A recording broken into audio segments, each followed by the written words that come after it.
Hi හැමෝටම අද අපි සුන්දර නූර්බරිවල පුංචි බයිස්කල් සවාරියක් ඔයාලවත් එක්කන් යන්න හිතුවා. මේ ඔයාලා දකින රතු පාට ගෙවල් ස්වීඩනයේටම ආවේනික වුණ දෙයක් කිව්වොත් හරියටම හරි. මේක ඇස්වලට ප්‍රිය දර්ශනයක් වගේම ලස්සන අතීත කතාවකුත් මේක ඇතුළෙම තියෙනවා. මේ තීන්ත වර්ගය හදන්න භාවිතා කරලා තියෙන්නේ ෆාලු කියන තඹ පතල්වල ඉතුරු වුණු ද්‍රව්‍ය පාවිච්චි කරලා.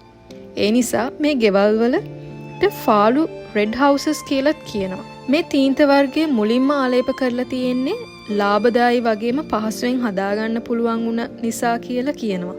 මොකද මේ ජීවත් වෙන අයට අධික සීතලෙන් දැව ආරක්ෂා කරන්න මේ තීන්ත වර්ගය උදව් වෙනවා. මේ රතු පාට ගෙවල් ස්වීඩනයේ ට්‍රේඩ්මාර්ක් එකක් වෙලා ඉවරයි. මොකද ස්වීඩන් නම කියපු ගමන් අපිට මතක් වෙන්නේ මේ රතු ගෙවල්. වසන්තයේ ළඟ එන දවසක් ඒත් තවම හරියට වසන්තයේ අත්දැකීම විඳගන්න අපිට ඉඩක් නැහැ. ගස්වල තාමත් හිස්කමක් පේනව නේද ඔයාලට? හරිම සියුම් සීතල හුළඟක් ඇඟේ ගෑවිගෙන යනවා දැනෙනවා.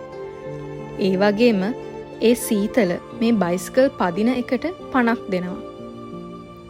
මේක හරියටම ශීත ඍතුවේ අවසානයේ වගේම වසන්තයේ ඉදිරියට එනවා කියන්න සෝබාදහම අපිට දෙන පොරොන්දුවක් වගේ. අවට වටපිටාව හරිම සාමකාමී. පාරවල් වල නිහඬ බව. වව්. අපි විතරමයි. බයිස්කලේ රෝදවල ශබ්දේ විතරයි.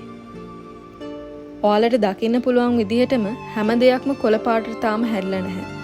ඒත් හරිම චමත්කාර දර්ශනයක්. ලොකු නින්දකින් පස්සේ සෝබාදහම එයාගේ පළවෙනි හුස්ම ගන්නවා වගේ.